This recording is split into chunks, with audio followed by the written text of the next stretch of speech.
기다림은 낭비가 아닙니다 라는 제목으로 하나님의 말씀 증거하도록 하겠습니다. 세상에서 꿈을 이루었거나 어떤 분야에서 성공한 사람들 대부분은 기다림이라는 시간을 견뎌낸 사람들입니다. 물론 큰 고생을 하지 않고 단번에 성공한 사람들도 있습니다. 그러나 기다림 없이 성공했다 하더라도 그 후에는 반드시 인내의 시간을 겪어가면서 원하는 것을 지키고 이루어 가야 하게 됩니다. 성공한 사람들의 조언이나 가르침을 들어보면, 성공한 사람들이 쓴 책과 같은 것을 읽어보면 참고 인내하는 것이 얼마나 중요한지를 강조합니다. 왜냐하면 그들 또한 도저히 안 될 것 같은 어려움, 포기할 수밖에 없는 고통의 시간들 속에서도 끝까지 인내하며 기다리는 과정을 통과하면서 성장했기 때문입니다. 그런데 끝까지 인내하고 기다렸음에도 결국 실패하거나 무너지는 사람들도 적지 않습니다. 게을러서 망한 것도 아니고 인내심이 부족해서 꿈을 이루지 못한 것도 아닙니다. 남들보다 정말 훨씬 더 부지런하게 살았고 더 악착같이 노력을 했지만 결국 뜻한 바를 이루지 못하는 사람들도 많습니다. 무엇인가를 이루기 위해서는 기다림과 인내가 꼭 필요하다라는 것은 분명한 사실이죠. 그러나 기다리고 인내했음에도 실패할 수도 있다는 것 또한 부인할 수 없는 현실이라는 겁니다.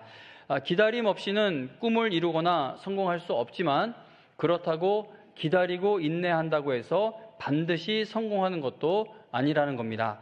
성경은 우리가 하나님을 기다려야 한다라는 사실을 거듭 강조합니다. 하나님께서는 오래 참음을 성령의 열매에 포함시켜 주셨을 정도로 기다림과 인내는 신앙생활에서 절대 빼놓을 수 없는 요소입니다. 히브리서 6장 15절에 보면, 우리말 성경으로 제가 읽어드릴게요. 히브리서 6장 15절에 보면 아브라함이 오래 참고 견딘 후에 그 약속을 받았다라는 사실을 말씀하고 있는 것처럼 성경에서 하나님께 쓰임받은 인물들은 모두가 기다림의 훈련을 받아야만 했습니다. 노아, 아브라함, 야곱, 요셉, 다니엘, 엘리야, 예레미야와 같은 선지자들, 예수님의 제자들과 같은 인물들은 모두 기다림이라는 고통스럽고 외로운 시간을 인내해 가면서 하나님께 귀하게 쓰임받게 됩니다. 그렇다면 우리도, 여러분과 저도 하나님을 기다리기만 하면 성경의 인물들처럼 하나님께 쓰임받을 수 있는 것입니까? 앞서 말씀을 드렸던 것처럼 자신의 꿈을 이루기 위해 끈질기게 기다리고 인내한 사람들 중에는 결국 성공한 사람들도 있지만 또 한편으로는 실패한 사람들도 분명히 있습니다.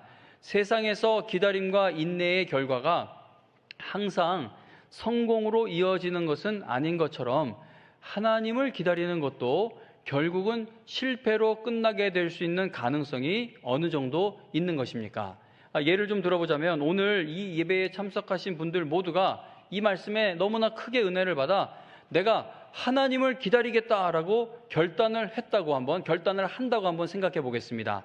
그런데 그렇게 결단을 하신 성도님들 가운데 80% 정도는 하나님을 기다린 끝에 응답을 받고 쓰임을 받게 되고 나머지 한 20% 정도는 하나님을 기다리고 인내한 것이 결국 실패로 끝날 수도 있냐는 것입니다. 성도님 여러분, 여러분이 성경에서 말씀하고 있는 그 하나님을 기다리게 된다면, 그러니까 내 욕심으로 만들어낸 하나님을 기다리는 것이 아니라 내가 탐욕으로 구하고 있는 것이 응답되기를 기다리고 있는 것이 아니라 정말 성경에서 말씀하고 있는 그 하나님을 기다리게 된다면 여러분의 기다림은 결코 실패로 끝날 수가 없습니다. 세상 사람들이 기다리고 인내하는 일에는 항상 실패할 확률이 존재하죠. 100% 성공이 보장되어 있는 것은 없습니다. 100% 성공 보장하면 그건 사기치는 사람들이 자주 그러는 것 같은데 세상 사람들이 기다리고 인내하는 일에는 항상 실패할 확률이 어느 정도 존재합니다. 그러나 성도가 하나님을 기다리며 인내하는 일에는 실패가 있을 수가 없다는 겁니다. 왜냐하면 성도의 기다림은 하나님께서 먼저 기다리고 계시는 것을 근거로 하고 있기 때문입니다. 그러니까 성경의 인물들을 예로 한번 들어보겠습니다.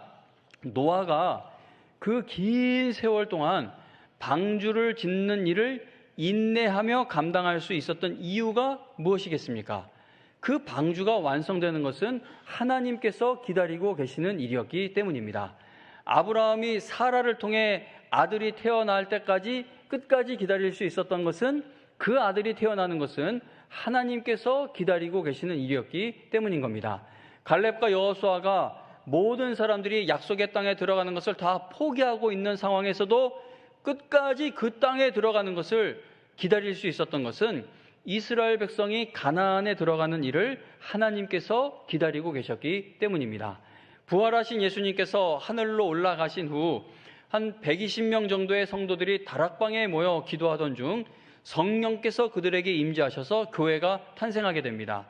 약 120명의 성도들이 성령께서 임하실 것을 계속 끝까지 그 자리에서 기다릴 수 있었던 것은 그들에게 성령님을 보내셔서 교회가 시작되게 하는 일을 하나님께서 기다리고 계셨기 때문입니다.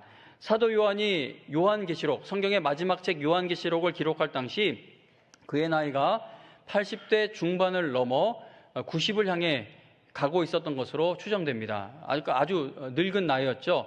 다른 사도들은 이미 모두 순교했고 교회는 너무나도 큰 핍박을 받고 있었으며 그리고 문제가 없는 교회가 거의 없을 정도로 교회들마다 심각했으며 그리고 연로한 나이의 요한은 반모섬에 유배되어 있었습니다.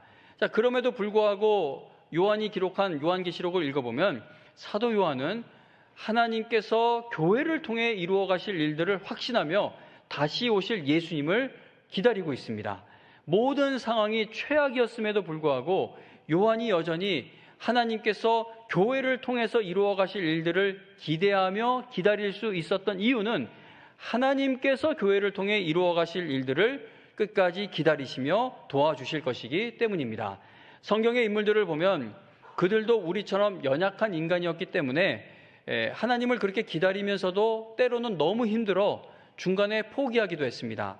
그럴 때마다 하나님께서 그들에게 주셨던 처방은 하나님께서 바라고 계시는 일, 즉 하나님께서 기다리고 계시는 일이 무엇인지를 말씀을 통해 깨닫게 해 주신 것이었습니다. 그러니까 기다림을 포기할 위기에 놓인 성도들이 어떻게 다시 기다림의 자리로 돌아왔냐? 그들이 부자가 되었기 때문에 남들보다 더 잘나게 되었기 때문이 아니라 하나님이 바라고 계시는 일이 무엇인지, 하나님께서 기다리고 계시는 일이 무엇인지를 새롭게 깨닫게 되었을 때 그들 또한 기다림의 자리로 돌아올 수 있게 되었다는 겁니다. 하나님께서 바라고 계시고 기다리고 계시는 일이 무엇인지 깨닫게 된 사람은 이 땅에서 어떤 일을 당해도 끝까지 인내하며 믿음으로 살아갈 수 있는 힘을 잃지 않을 수 있게 됩니다. 신앙생활을 하다가 나는 더 이상 하나님을 기다리지 못하겠다라고 주저앉으려는 마음이 일어나게 될 때 우리가 가장 시급하게 살펴보아야 할 것은 바로 내가 지금 간절하게 기다리고 있는 것이 과연 하나님께서 기다리고 계시는 것과 얼마나 관련이 있는가라는 질문입니다. 외국에서 목회하시는 분인데 진짜 너무 그 목사님 속을 썩이는 사람이, 정말 말도 못하게 썩이는 사람이 있으니까 목사님이 하나님께 기도했대요. 저 사람을 데려가시든지 나를 여기서 내보내달라고. 그러니까 우리가 하나님을 기다릴 때 누군가 나를 막 괴롭히면 우리의 기다림은 어떤 기다림입니까? 저놈이 제거되는 게 우리의 기다림이죠. 근데 하나님이 기다리시는 것은 어떤 겁니까? 다윗이 사울을 끝까지 하나님의 뜻 안에서 바라보았던 것처럼 원수까지도 용서하는 걸 넘어 그를 위해 기도하는 것. 그게 하나님이 우리를 향해 기다리고 계시는 하나님의 마음이죠. 그러므로 내 마음에 무너지고 흔들리고 믿음이 흔들릴 때 나는 과연 내가 기다리고 있는 것이 하나님께서 기다리고 계시는 것과 얼마나 관련이 있는가를 가장 먼저 살펴볼 필요가 있다는 겁니다. 하나님은 실패하거나 실수할 수가 없는 분이시기 때문에 하나님께서 기다리고 계시는 일들은 반드시 이루어집니다. 그러므로 우리가 하나님을 기다리는 시간은 아무리 큰 고난과 고통과 실패를 겪어도 결코 낭비될 수 없는 시간이라는 것이죠. 왜냐하면 하나님의 자녀가 된 성도가 이 땅에서 보내는 모든 시간은 그 시간이 험악한 세월이라 할지라도 하나님의 뜻이 이루어지기 위한 과정과 재료로 사용되기 때문입니다. 예를 들어 성도에게는요, 죽음조차 유익함이 됩니다. 죽으면 다 끝나는 게 그게 어떻게 유익함이 될 수가 있습니까? 그런데 성도에게는 죽음조차 유익함이 됩니다. 왜냐하면 죽음은 하나님께서 확실하게 약속하신 영원한 생명을 누리는 곳을 향해 나아가는 한 과정에 불과하기 때문입니다. 제가 열왕기상 17장을 본문으로 설교 말씀을 여러 차례 전했고 지난 3월에도 17장 본문으로 말씀을 전했는데 오늘 이 시간에는 우리에게 너무나 익숙한 이 엘리야 이야기를 다시 한번 살펴보면서 하나님을 기다리는 시간이 결코 낭비가 아니다라는 사실을 함께 확인해 보려고 합니다. 열왕기상 17장은 엘리야가 우상 숭배로 이스라엘을 타락시키고 있었던 악한 아합 왕을 찾아가서 앞으로 몇 년 동안 비가 내리지 않을 것이다 라고 선포하는 장면을 보여주면서 시작됩니다. 엘리야가 그렇게 왕을 찾아가서 가뭄을 선포한 것은 하나님께서 아합과 이스라엘을 징계하신다라는 사실을 선포한 것이기 때문에 이제 엘리야는 아합 왕의 분노를 피해 숨어 지내야만 했습니다. 엘리야는 하나님의 명령을 따라 비가 내리지 않게 될 것을 선포했지만 앞날에 대한 확실한 선포죠. 비가 안 내릴 거예요. 그죠? 선포 그렇게 했습니다. 그런데 하나님께서 앞으로 행하실 그 일, 그러니까 비가 내리지 않게 하실 그 일로 인해 엘리야 자신이 어떤 일을 겪게 될지는 알지 못했습니다. 하나님께서 이제 어떤 일을 행하실지 묵묵히 기다려야만 하는 시간 속으로 엘리야가 들어가게 된 것입니다. 지금 여러분께서 열왕기상 17장을 펴고 계시는데 3절에 보면은 하나님께서 엘리야에게 요단 앞 그릿 시냇가로 피하라고 말씀하시죠. 그래서 엘리야가 그릿 시냇가에 가서 숨어 지내게 되는데 그런데 비가 내리지 않으니까 결국 이 시냇물이 다 메말라 버리게 됩니다. 마실 물이 다 없어지는 너무나도 불안한 상황이 된 겁니다. 바로 그때 하나님께서 엘리야에게 사르밧으로 가라고 말씀하십니다. 우리도요, 하나님을 기다릴 때 엘리야처럼 그릿 시냇가의 시간을 경험하게 될 때가 많을 줄로 압니다. 하나님께서는 시냇물이 다 마르게 될 때까지 우리에게 다음으로 가야 할 길을 알려주지 않으실 때가 많다는 것이죠. 성경에서 하나님께 귀하게 쓰임 받은 인물들도 하나님을 기다리는 시간 동안 신앙에서 벗어난 행동을 하게 되는 경우가 종종 있었습니다. 왜냐하면 하나님을 기다리고 있는 그 시간 동안 앞으로 어떤 일이 일어나게 될지 구체적으로 알지 못했기 때문입니다. 아브라함도 약속의 땅으로 가라는 것은 하나님의 확실하신 뜻인데 기근을 만났을 때 이후에 일어날 일에 대해서는 아브라함이 알지 못했어요. 그래서 먹고 살기 위해 애굽으로 피신했던 것처럼 하나님을 기다리는 그 시간 동안 앞으로 어떤 일이 일어날지 구체적으로 알지 못해서 성경의 인물들도 신앙에서 벗어난 발걸음을 옮겨가기도 했다는 겁니다. 그릿 시냇가 물이 다 마르기 전에 점점 말라가고 있을 때 그 다음으로 갈 곳이 있다는 것을 하나님께서 미리 알려주시고 그리고 그 다음으로 간 장소에서는 앞으로 어떤 일이 있을지 미리 알려주셨다면 하나님을 기다리는 것이 불안하지 않았겠죠. 그러니까 이 전광판을 달았는데 막 이게 정말 제가 생각해도 모양이 이상해질 것 같아요. 그러니까 여러분들도 막 속상하실 거 아닙니까? 근데 하나님께서 1년 6개월만 막 뭐라고 하고 그것이 멈출 것이다 라고 하면은 일 저지르죠. 9개월 남았다, 7개월 남았다, 6개월 남았다. 나는 쫓겨나지 않고 이걸 결국 다 수용할 것이다. 1년 6개월, 어떤 하나님이 특별한 시간을 알려주시면 참을 만한, 아무리 힘들어도 참을 수 있습니다. 그런데 이 물이 다 메말라 버려서 이제는 어떡하나, 이제 죽는 건가 할 때까지 하나님이 알려주질 않으시니 이게 불안해진다는 겁니다. 하나님께서는 시냇물이 다 말라버릴 때까지 그 다음에 준비되어 있는 일을 알려주지 않으실 때가 많습니다. 엘리야가 그릿 시냇가에서 더 이상 생존할 수 없게 되었을 때 사르밧으로 가는 문이 열리게 됩니다. 그러니까 하나의 문이 닫히게 되었을 때 새로운 문이 열리게 되었다는 겁니다. 성경에서 하나님의 인도함을 기다렸던 인물들을 한번 생각해 보시기 바랍니다.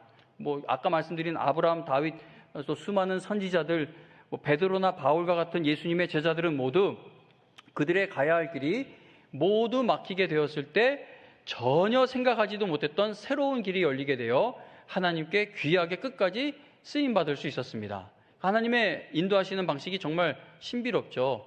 바울이 어떤 선교지를 막 가려고 했을 때 하나님께서 아니야, 이 바울이 갈 곳은 그곳이 아니라 다른 선교지인 것을 나중에 알려주시는데, 애초에 거기 가려고 짐을 싸야 되겠다 했을 때 그때 막아주셨으면 얼마나 좋았겠어요. 근데 하나님께서는 그렇게 하지 않으시고 애쓰고 애쓰는데 계속 막혀서 더 이상은 나아갈 길이 없게 되었을 때 그 길이 아니야, 여기야 라고 인도하실 때가 많다는 겁니다. 하나님께서 우리를 다음 단계로 인도하실 때 우리가 원하는 방향과는 전혀 다른 길로 인도해 가시는 경우가 자주 있죠. 그러니까 하나의 문이 완전히 닫혔을 때 하나님이 다른 문을 열어주신 것이니 나도 생각하던 바였으면 나도 그거 생각을 하긴 했었습니다 하나님, 그럼 그리로 가겠습니다 라고 하겠는데, 완전히 문이 닫혔을 때 다른 길을 열어주시는데 그건 내가 정말 싫어하는 길이에요. 거기는 쳐다도 보기 싫어하는 길입니다.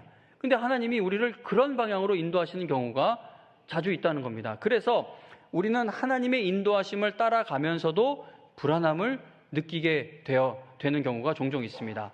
열왕기상 17장 9절에 보면 하나님께서 엘리야에게 너는 일어나 시돈에 속한 사르밧으로 가서 거기 머물라고 말씀하시는데, 사르밧에 속해 있는 시돈이 어떤 지역인지 예전에 몇 차례 말씀드린 적이 있죠.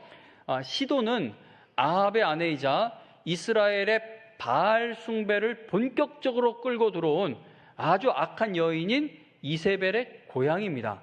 이세벨의 아버지가 통치하고 있던 곳이 시돈입니다. 이스라엘을 우상 숭배로 물들게 만들어버린 가장 큰 원흉이 되는 이세벨은 시돈 사람이었다는 겁니다. 사르밧은 엘리야가 가장 가고 싶지 않은 그 지역에 근접해 있었던 것이죠.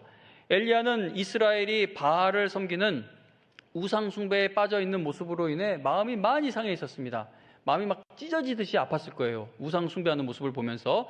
그러므로 엘리야는 이스라엘의 그 악한 바알 숭배를 활성화시킨 이세벨과 또 바알 숭배의 본거지라고 할 수 있는 시돈이라는 그 이름, 지명만 들어도 마음이 불편하고 불쾌했을 것입니다. 그 이름만 들어도 속이 뒤집어지지 않았겠습니까? 그런데 하나님께서는 왜 하필이면 하고 많은 것을 놔두고 엘리야를 그런 곳으로 피하게 하신 것입니까? 하나님을 기다리고 있는 엘리야가 조금이라도 더 안정을 취할 수 있는 곳으로 피하게 해주셔야지, 그의 믿음을 막 응원해 줄 수 있는 그런 사람들이 숨어 있는 곳, 그런 신앙의 사람들이 있는 곳으로 피하게 해주셔야지 왜 그런 곳으로 그를 보내신 것입니까? 이건 우리가 알 수 없는, 이거에 대한 또 답을 해주는 설교들도 많지만 그게 쉽게 답이 찾아지지 않는 질문입니다. 그런데 엘리야는 이해가 되지 않는 하나님의 인도하심에 대해 의심하거나 항의하지 않고 곧바로 순종하여 시돈에 속해 있는 사르밧으로 가게 됩니다. 하나님께서 엘리야를 그릿 시냇가로 보내셨을 때 까마귀들을 통해 그에게 양식을 공급해 주셨죠. 보잘것없는 새들을 통해 엘리야를 먹이셨던 하나님께서 이번에는 그 당시 사회에서 최하위 계층에 속한 한 과부를 통해 엘리야에게 음식을 공급해 주십니다. 10절에 보면 사르밧으로 간 엘리야가 성문에 이를 때에 한 과부를 만나게 되는데, 엘리야는 그릿 시냇가에서 시돈까지 한 160km 정도 되는 그 먼 거리를 걸어왔기 때문에 너무나도 목이 마르고 허기졌을 것입니다. 그래서 열왕기상 17장 10절 11절에 보면 엘리야가 이제 나뭇가지를 줍고 있는 그 과부에게 그릇에 물을 조금 가져다가 내게 마시게 하라, 청하건대 너의 손에 떡 한 조각을 내게로 가져오라라고 부탁을 합니다. 막 갈증이나 죽겠고 배가 고파 죽겠는 거예요. 그래서 마실 물, 먹을 음식 좀 달라고 하니까 12절에 보면 과부가 엘리야에게 당신의 하나님 여호와께서 살아계심을 두고 맹세하노니 나는 떡이 없고 다만 통에 가루 한 움큼과 병에 기름 조금뿐이라.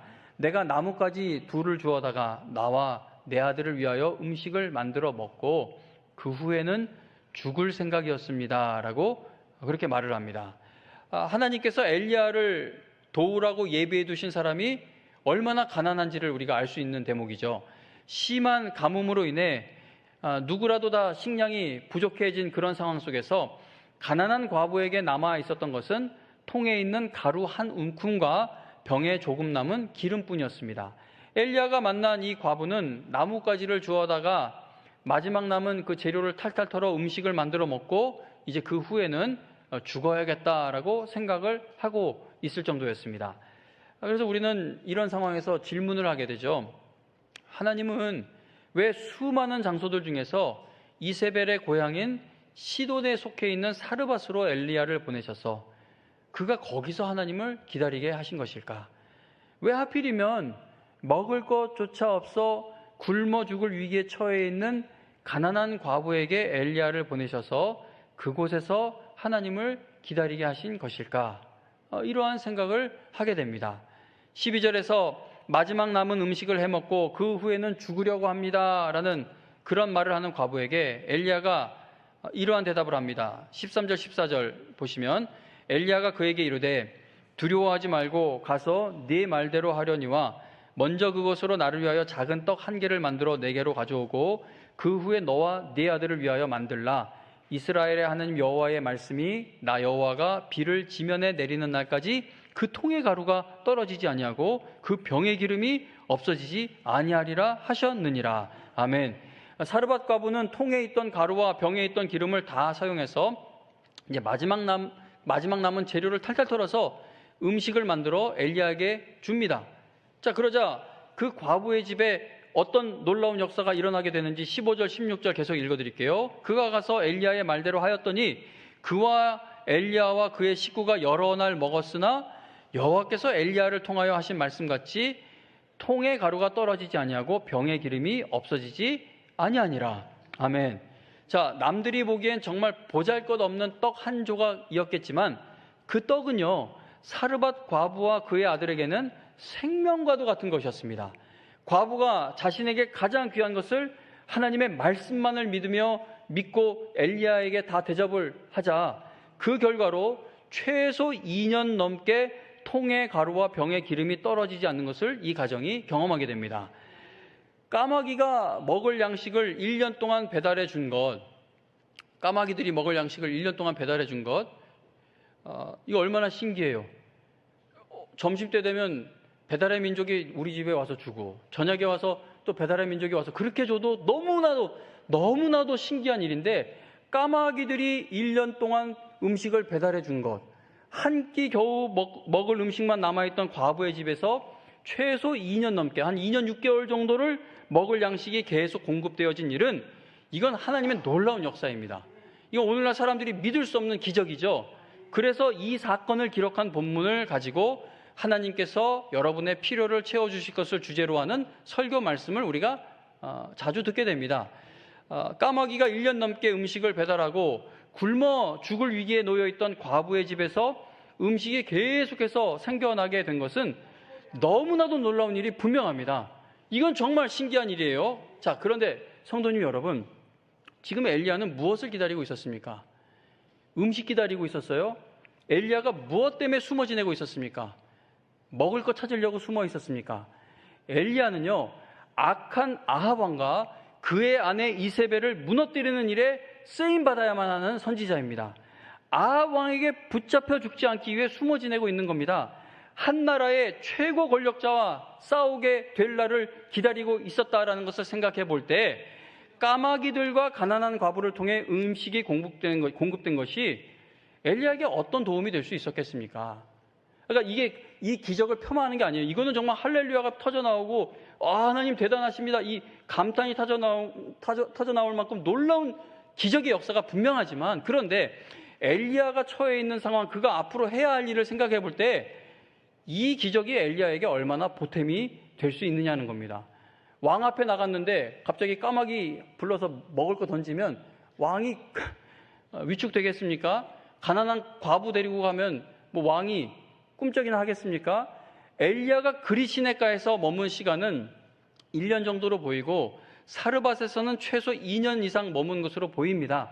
엘리야는 아합과 이세벨이라는 무시무시한 세력과 싸워야 하는데 엘리야 편에 서 있는 사람은 하나도 없어 보이는 그러한 절망적인 상황입니다.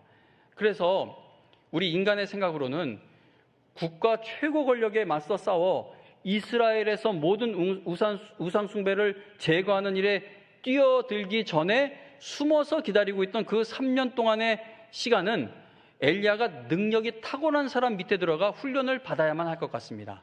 자기 세력을 구축하는 시간이 되어야 하고, 뭐 까마귀들이 이 음식 물어다 주고, 뭐 가난한 과부가 그냥 음식 재료 바닥나지 않고 계속 음식 만들어주고, 그 기적보다도 하나님이 정말 어떤 큰 군대를 가진 사람을 만나게 해주시고, 그 사람 밑에서 뭔가 전술을 배우게 해주시고, 뭐 그러한 일들이 3년 동안 준비되어야 이 기다림의 시간이 낭비되는 시간이 아닐 수 있게 될 것으로 우리는 생각한다는 것이죠. 그런데 하나님께서는 보잘것없는 까마귀들을 통해 엘리야에게 음식을 공급하시고, 그리고 가난하고 힘없는 과부를 통해 엘리야를 먹이시며 그를 기다리게 하셨다는 겁니다. 너무나도 평범한 일들만 반복되는 일상이라서 어제 나의 하루가 힘 빠지는 하루였어요. 근데 그게 어제만 그게 아니라 그저께도 그랬고, 지난 일주일이 그랬고, 지난 한 달이 그랬고, 지난 10년이 그랬어요. 내일도 그 하루가 나를 찾아올 거예요. 너무나 평범한 일들만 반복되는 일상이라서 하나님을 기다리는 것을 포기하고 싶은 상태에 계신 성도님이 계십니까?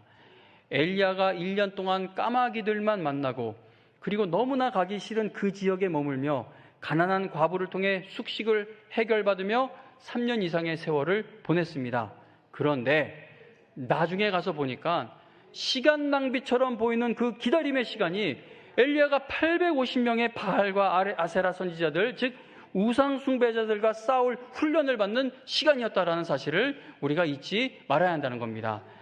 자꾸 하나님이 나에게 거창한 일을 베푸셔서 내가 거창한 일을 하고 싶어하는 그런 생각이 우리 왜냐하면 세상에서 그렇게 교육받았고 그런 세상에서 살고 있다 보니까 하나님께 쓰임받음에 있어서도 그런 논리를 펼칠 때가 많은데, 성경에 보면 하나님은 그러한 식으로 역사하시지 않죠. 열왕기상 19장에서 엘리야가 하나님께 내가 만군의 하나님 여호와께 열심히 유별납니다 라고 말씀드린 것을 보면, 엘리야는 하나님의 일에 굉장한 열심을 내던 사람이라는 것을 알 수가 있죠. 여러분, 정말 매우 열심을 내고 있는 사람에게 조금 더 기다려봐, 기다리고 있어 라고 하면 절대 참지 못합니다. 기다리는 것은 무능하고 실력이 없는 것으로 생각을 하죠.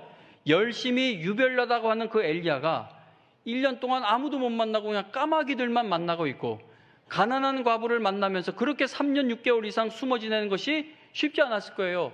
열심히 유별난데 그런 사람이 그렇게 기다릴 때 이게 무슨 시간 낭비야? 나는 어떻게 되는 거야? 하나님 기다리는 게 과연 이게 바람직한 일이야?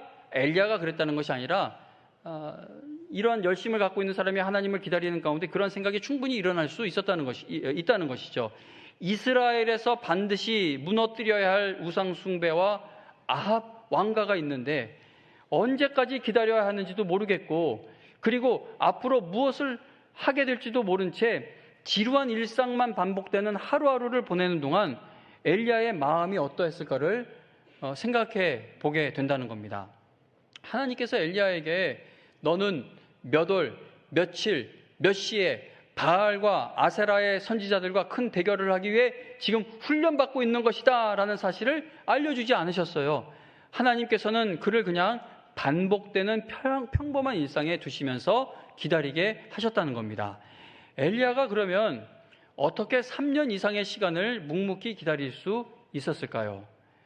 엘리야가 기다림의 시간에 들어가기 전에 보면은요, 항상 하나님의 말씀이 먼저 임하는 것을 보게 됩니다. 그러니까 예를 들어보자면 그릿 시냇가로 피신하는 이야기가 시작되는 열왕기상 17장 2절에 보시면은요, 가장 먼저 기록되어 있는 것이 여호와의 말씀이 엘리야에게 임하여 이르시되라는 말씀입니다.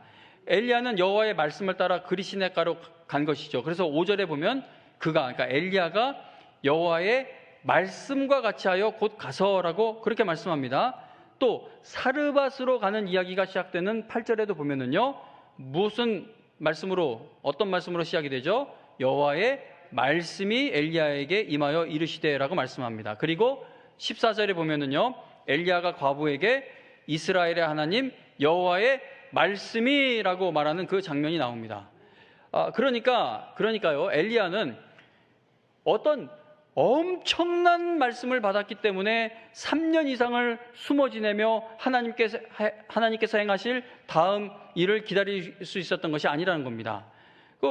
2절에서 여호와의 말씀이 엘리야에게 임했다는데 무슨 말씀이에요? 거기 시냇가로 가서 숨어 있으면 뭐 새들이 먹을 걸 준다. 그리고 뭐 사르밧으로 가는 이야기에서도 여호와의 말씀, 뭐 특별한 엄청난 말씀 아닙니다. 어디로 도망가라는 그런 평범한 말씀이었어요.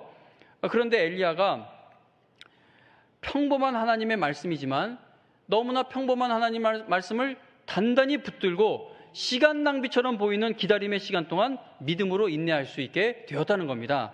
성도님 여러분, 여러분이 어떤 능력이 넘치는 집회나 그러한 예배에 참석해야만 하나님을 끝까지 기다릴 수 있는 믿음과 힘을 공급받을 수 있는 것이 아닙니다. 저는 새벽 예배를 드리기 전에 성경 말씀을 먼저 읽으려고 노력을 합니다. 새벽 예배 마치고 기도하고 나서 성경을 읽으려면 이미 여러 가지 바쁜 일들이 막 들이닥치기 때문에 새벽 예배 드리기 전에 이제 그날 읽은 말씀을 읽어보려고 노력을 하는데, 요즘에 이제 읽어 나가고 있는 말씀은 시편입니다. 시편 말씀인데 금요일, 그러니까 그저께 새벽에 시편 78편까지 이제 읽게 되었습니다. 시편 78편에는 출애굽한 이스라엘 자손이 하나님께 어떻게 불순종했는지, 그리고 그렇게 불순종하는 악한 백성에게 하나님께서는 어떤 놀라운 은혜를 베푸셨는지가 쭉 기록이 되어 있습니다. 그런데 시편 78편에서 시편 기자가 회상하고 기록해 놓고 있는 이스라엘 백성의 원망, 불평, 불순종하는 그 모습에서 제 자신의 모습이 이렇게 겹쳐지고 떠오르게 되어 말씀을 쉽게 읽어 나갈 수가 없었습니다. 쭉 읽어 나가던 중에 이제 막 마음이 막 뜨끔뜨끔하죠. 왜냐하면 여러분에게 뭐 별일 아닐 수도 있지만 저는 이 전광판 때문에 짜증이 머리까지 온 게 아니라 머리를 뚫고 나왔어요.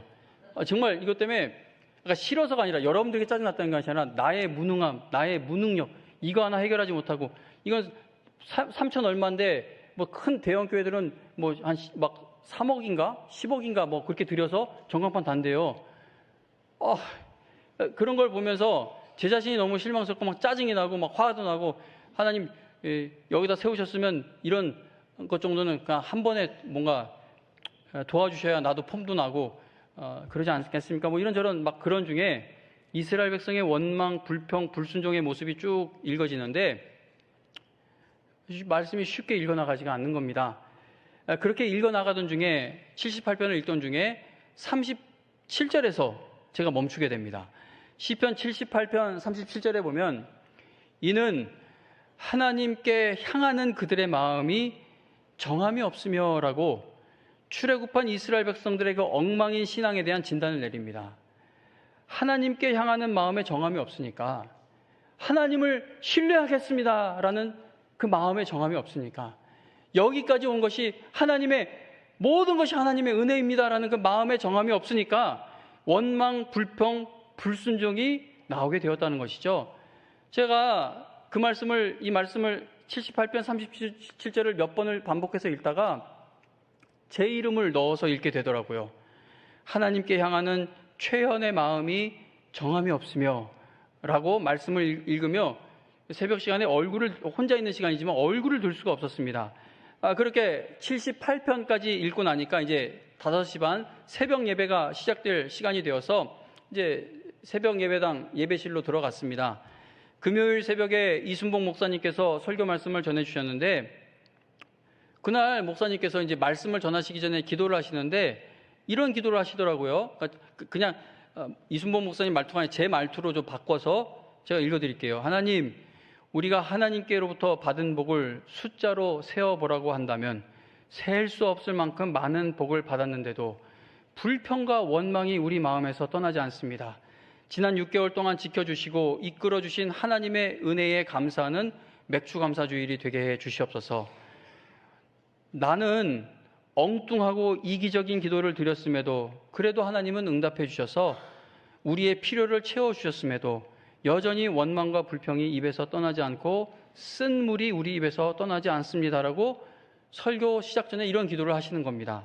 그렇게 기도하시고 나서 데살로니가전서 5장 18절 범사에 감사하라, 이것이 그리스도 예수 안에서 너희를 향하신 하나님의 뜻이니라 라는 본문으로 말씀을 전해주셨는데, 그런데 목사님께서 신약성경 데살로니가전서 본문을 말씀을 전하시면서 출애굽한 이스라엘 백성들의 문제점에 대해 말씀하는 겁니다. 저는 예배 나오기 전에 78편 말씀에 이스라엘 백성의 그 문제가 많은 모습에서 막 마음이 괴로워서 나오는데 그 문제를 거론하시는 거예요. 출애굽한 이스라엘 백성들이 하나님께 감사하고 찬양하는 마음을 3일을 넘기지 못하고 그들이 갈증 앞에서 원망하게 되었던 것은 그들이 하나님의 은혜를 잊었기 때문이다라는 것을 지적하시는 겁니다. 하나님의 은혜를 잊었기 때문에 갈증 앞에서 원망하고 불평했다는 것이죠. 우리 마음은 자꾸 나에게 원망하고 불평할 것을 기억하게 하려고 한다고 목사님이 말씀하시는 것을 들으면서 제가 그날 새벽 하나님 앞에 엎드러지게 되었죠. 그리고 이제 설교 마치고 마지막 찬송을 부르시는데 431장을 부르시는데 제가 정말 마음에 큰 은혜가 됐고 회복이 되었어요. 주 안에 기쁨이 있네. 주 안에 사랑이 있네. 주 안에 영생이 있네. 그러니 주 안에 살자. 주 안에 평안이 있고 주 안에 소망이 있고 주 안에 천국이 있네. 그러니 주님 안에 살자. 주 안에서 사는 마음의 기쁨, 평화, 생명 넘치네. 주 안에 살자. 지루하게 반복되는 일상과 앞으로도 계속 반복될 것 같은 문제와 끝까지 내가 그냥 사는 내내 끝까지 해결되지 않을 것 같은 어려움을 바라보며 하나님을 기다리는 것을 점점 잊어가고 있던 저를 하나님께서 정말 긍휼히 여겨주시는, 이런 못난 놈을 불쌍히 여겨주시는 금요일 새벽이었습니다. 이 두꺼운 성경책에서 마침 그날 새벽 시편 78편을 읽고 그러한 설교 말씀을 들은 것이 우연이라고 생각하지 않습니다. 하나님께서 저에게 계속 하나님을 기다릴 수 있는 힘을 주시려고 놀라운 은혜를 베풀어 주셨다라고 저는 확신한다는 것이죠. 메말라가는 시냇가에서 하나님을 기다리고 있을 때 보잘것없는 까마귀들을 통해 음식을 공급해 주셔서 하나님을 계속 기다릴 수 있도록 인도하시는 것이 하나님이 일하시는 방식입니다. 쳐다보기도 싫은 시돈에 근접한 곳에 머물면서 하나님을 기다려야만 할 때 보잘것없는 과부를 통해 하나님을 계속 기다릴 수 있는 힘을 공급해 주시는 것이 하나님께서 일하시는 방식이라는 겁니다. 제가 지난 한 주 박사학위가 있는 목사님의 설교도 듣고 정말 유명한 목사님의 설교도 듣고 초대형 교회 목사님들의 설교도 들었어요. 그런데 이 전광판이라는 거 하나 때문에, 그리고 오늘도 여러분 저 계단 올라오는 거 볼 때마다 막 마음이 속상해요. 하나님 엘리베이터 좀 제발 이거를 근데 문제가 이 엘리베이터를 설치하면 이 방이 전부 다 없어지는데, 아니 그러면 이게 이러지도 저러지도 못해. 방이 전부 다 없어져 버리면 그래도 그렇지 않아도 모일 곳이 없는데 이 교회는 예배당만 있고 모일 장소가 없게 되어버리는 거죠. 마음이 막 속상해요. 속상한데 그런 가운데 아무리 유명한 목사님들의 말을 들어도 이 짜증이 가라앉질 않는 겁니다. 근데 너무나도 평범한 자리, 이순봉 목사님을 제가 무시하는 게 아닙니다. 어떻게 보면 평범보다 조금 못해 보이는 그런 예배의 자리, 큰 교회들 새벽기도 보세요. 엄청나죠. 새벽부터 찬양 인도가 있고 막 한데 그런 거 전혀 없는 그런 자리인데 하나님이 가장 마치 그리 시냇가와 같은 자리, 시돈에 속한 이 사르밧과 같은 자리에서 평범한 말씀으로 저를 일으켜 세우시더라는 겁니다. 금요일 새벽 평범하게 반복되고 있던 것, 매일의 성경 읽는 시간과 이순봉 목사님의 설교 말씀이 저에게는 그날 까마귀들이었고 사르밧 과부였다는 것이죠. 영광교회 성도님들의 사랑과 헌신과 헌금에 진심으로 감사하는 마음을 표현해 주신 기영만 목사님과 윤혜배 목사님이 연구회를 지내고 있던 저에게 까마귀와 사르밧 과부가 되어주어 다시 뛰어갈 힘을, 기다릴 힘을 얻게 되었습니다. 오늘은 맥주감사주일입니다. 구약 성경에 나오는 그 맥주절이라는 절기에 대해 우리가 전혀 몰라도, 맥주절이 뭐예요? 나도 몰라요. 몰라도 1년의 남은 절반을 시작하는 7월 첫째 주일을 감사주일로 지키는 것은 매우 너무나 유익한 일입니다. 지난 6개월 동안 하나님께서는 여러분이 하나님을 계속 힘있게 기다리는 성도들이 되게 하시기 위해서 때마다 채워주시는 놀랍고 기이한 신비로운 은혜가 분명히 있었습니다. 우리가 거창한 것만을 하나님의 은혜로 생각하고 정말 자랑할 만한 것을 얻는 것을 하나님의 응답으로 생각하니까 자꾸 놓치는 건데, 너무나 평범하고 마치 메말라가는 시냇가와 같은 그런 예배의 자리를 할지라도, 평범한 그냥 거기로 가라는 그 정도의 말씀이라 할지라도 하나님은 그런 자리를 통해 우리가 다시 기다릴 힘을 공급해 주신다는 겁니다. 거창한 일에서만 하나님을 찾으려고 하면은요, 하나님을 기다리는 일에 실패하게 됩니다. 메말라가는 그리 시냇가에서 까마귀들을 통해 하나님을 기다릴 수 있는 그 힘을 공급해 주시기도 한다는 것이죠. 너무나도 가기 싫은, 쳐다도 보기 싫은 시돈 지역에 머물게 하시면서 그곳에서 가장 힘없는 과부를 통해 하나님을 기다릴 수 있는 힘을 공급해 주시기도 한다는 겁니다. 얼마 전에 다른 교회 다니시는 분이 여기 예배당 이거 관련돼서 조언을 얻으려고 좀 모셨는데, 보더니 이건 안 보고 강단을 보더니 이 교회는 드럼이 없네요. 그래서 우리 드럼 없다고 그랬더니 이제 농담으로 심각한데 요즘에 진짜 드럼이 없다고 해서 오늘 있네요. 오늘만 있어요. 오늘 왔어야 되는데 그분이 어쨌든 와서 드럼이 없어 심각한데, 그러면서 이제 자기 교회를 비롯해 주변에 있는 교회가 어려움에 있었는데 찬양 사역자를 불러서, 정말 유명한 찬양 사역자예요. 그래서 교회가 어떻게 부흥됐고 회복되었는지 막 또 자랑을 한참 하시더라고요. 이게 사람이 자격지심은 정말 나쁜 것 같아요. 그냥 자랑을 한 거일 텐데 기분이 별로 좋지 않아요. 드럼이 없다고 막 심각하다고 그런 농담하고 얘기를 하니까. 영광교회 예배는 너무나 평범하죠. 저는 평범보다 못한 사람이에요. 얼마나 못났으면 30-40년 된 강대상도 못 바꾸겠어요. 이거 이렇게 금간 거 막 강성 목사님 막 여기 때려서 이 금간 강대상 앞에 나와서 엉엉 울면서 울던 그 앞에 있는 강대상, 그 에벤 선교사님 말한 대로 그 송구영신 예배 끝나면 새벽 3시고 4시고 이 앞에 올라와 가지고 기도받던 그 강대상, 이걸 못 바꾸겠어요. 그러니까 이 말씀을 드리는 건 평범 이하의 사람입니다. 그러니까 평범 이하의 사람이 담임 목사니까 변화가 뭐가 있겠어요. 그냥 수십 년 똑같은 예배 순서로 그냥 이렇게 가는 거죠. 근데 설교도 다른 사람보다 그렇게 뛰어난 것도 없어요. 그런데 성도님 여러분, 그러나 저는 이 교회에서 하나님을 계속 기다릴 수 있는 힘과 믿음을 공급받고 있다는 겁니다. 유명한 목사님 설교 말씀드린 것처럼 지난주에 수도 없이 설교를 들어요. 저도 배워야 하고 은혜 받아야 하니까. 근데 정말 박사학위 있고 초대형 교회를 일군 목사님들이 나를 다시 기다릴 힘을 준 게 아니라, 새벽 예배 시간에 그 이순복 목사님의 그 설교가 그날 내가 묵상한 설교와 맞물리면서 다시 기다릴 수 있는 힘을 주었다는 겁니다.